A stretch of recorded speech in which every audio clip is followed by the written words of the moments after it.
மதுரை சமயநல்லூரில் தனியார் மகளிர் கல்லூரி சார்பில் சாலை பாதுகாப்பு மற்றும் போதை விழிப்புணர்வு பேரணி. 500க்கும் மேற்பட்ட மாணவிகள் பங்கேற்பு.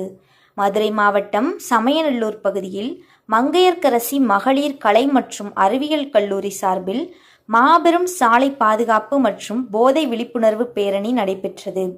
இந்த சாலை பாதுகாப்பு விழிப்புணர்வு பேரணியை சமயநல்லூர் துணை காவல் கண்காணிப்பாளர் ஆனந்த்ராஜ் மற்றும் கல்லூரி இயக்குனர் சக்தி பிரணேஷ் ஆகியோர் கொடியசைத்து துவக்கி வைத்தனர். பேரணியானது வாக்கத்தான் மற்றும் பைக்கத்தான் என இரு பிரிவாக நடைபெற்றது.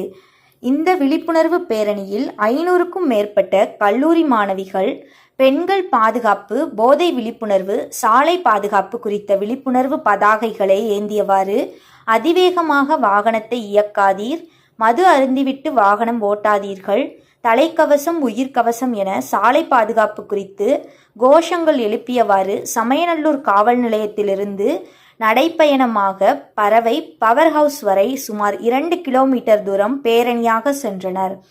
மேலும் மற்றொரு பகுதியாக பெண்களின் சமூக மேம்பாடு, தன்னம்பிக்கை ஆகியவை வழிப்படுத்தும் வகையில் ஹெல்மெட் அணிந்தவாறு தலைக்கவசத்தின் முக்கியத்துவத்தை உணர்த்தும் வகையில் சாலை விதிகள் அச்சிடப்பட்ட பதாகைகள் ஏந்தியவாறு கல்லூரி மாணவிகள் 50க்கும் மேற்பட்ட இருசக்கர வாகனங்களில் சமயநல்லூர் காவல் நிலையத்திலிருந்து பறவை மங்கையர்க்கரசி கல்லூரி வரை இருசக்கர வாகனங்களில் சுமார் 4.5 கிலோமீட்டர் தூரம் விழிப்புணர்வு பேரணியானது நடைபெற்றது.